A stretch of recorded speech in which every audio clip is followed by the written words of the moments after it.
Hi అండి, అందరికీ నమస్కారం. ఈరోజు చిరుధాన్యాలతో దోశ వేసుకుందామని ఇవన్నీ వేసుకొని కొన్ని మినువులు, ఒక స్పూను నల్ల బియ్యం, ఒక స్పూన్ ఎర్ర బియ్యం వేసుకొని వాటర్తో 2-3 సార్లు కడిగి మిక్సీ జార్లో వేసుకొని అల్లం ముక్కలు, వామాకు, పచ్చిమిరపకాయ ముక్కలు, ఉల్లిగడ్డ ముక్కలు, బీట్రూట్ ముక్కలు ఇవన్నీ వేసుకొని కొన్ని వాటర్ పోసుకొని గ్రైండ్ చేసుకోవాలండి.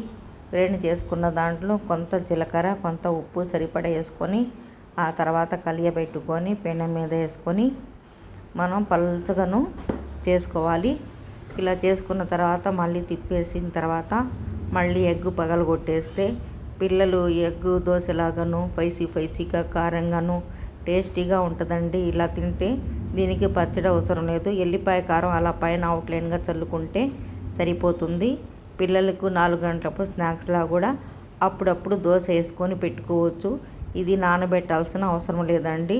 వెంటనే గ్రైండ్ చేసి దోశ వేసుకుంటే చాలా టేస్టీగా ఉంటుంది. ఒకసారి మీరు కూడా ప్రయత్నం చేయండి మీ పిల్లల కోసం.